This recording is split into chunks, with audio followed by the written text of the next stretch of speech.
Wondering if your father, President-elect Trump, has spoken with President Zelensky or President Putin since Joe Biden gave Ukraine permission to fire U.S. missiles at Russia on Sunday. You know, I haven't heard about it, but I saw that, and I mean, it's absolute insanity. It's like they're trying to saddle my father with World War III by trying to allow this escalation to continue. I mean, what could possibly go wrong? Striking the world's largest nuclear superpower by, volume of nuclear warheads with missiles capable of reaching Moscow. They understand that Trump can actually achieve peace. They want to make sure we keep this war going for no other reason, I guess, other than to enrich the military-industrial complex in Washington, D.C. that understands that the gravy train stops very quickly. How concerned are you that the Biden team is doing this all deliberately to hurt your father, the incoming president?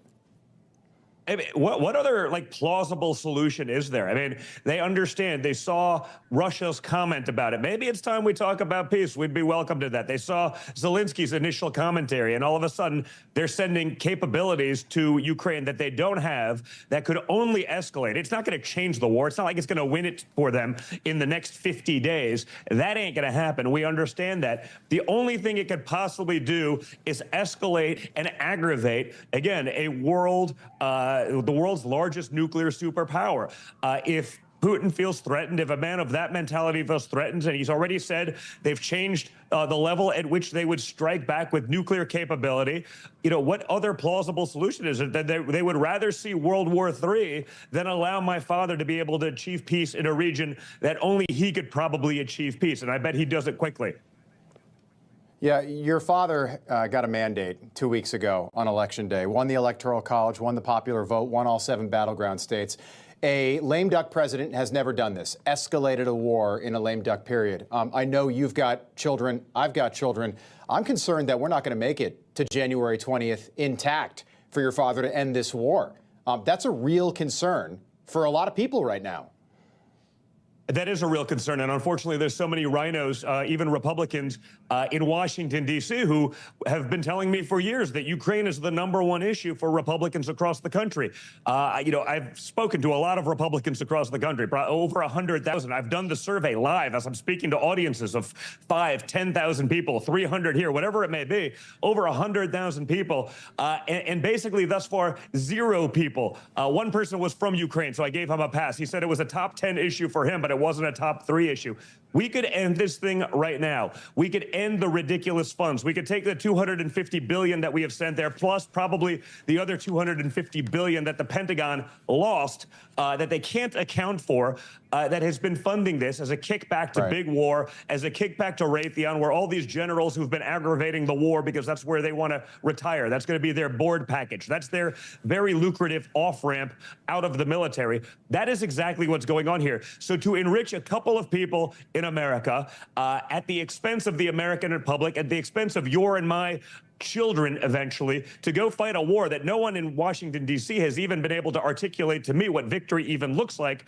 They will do this. They will try to saddle my father with World War III, and then the media will run around, and the Democrats, it was Donald Trump's war. This is all his fault. It's absolutely disgusting what's going on. I mean, this is like a bad Tom Clancy movie. It's happening before our eyes, and it's so unnecessary. The American public should be outraged. I think they were. We saw that on November 5th. But the problem is you have that lame duck session for about 3 months where the Democrats are going to keep their never-ending war rhetoric continuing, and they're going to get us all in a lot of trouble. That's not just America or Russia. That's the entire world is going to suffer the consequences of Democrat insanity. That's what we're witnessing bear forth before our very eyes right now.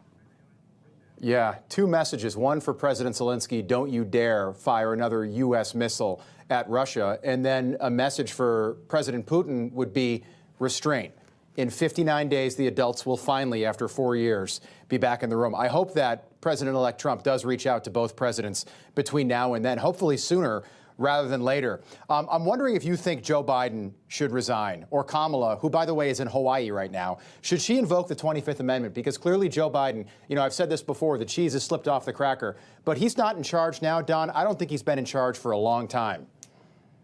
I don't think she has either, frankly. It's not like she was number two. I think this is the deep state. This is the gutters of Washington, D.C. This is everything that we have been fighting against for the last 9 years. These are the people pulling the levers of power. Again, and that's the Uni Party. That's not Republicans or Democrats. That's just simply the swamp in Washington, D.C. The American people sent out a very clear mandate on November 5th. They want this insanity to stop. So I do hope that cooler heads prevail, both from Zelensky's standpoint.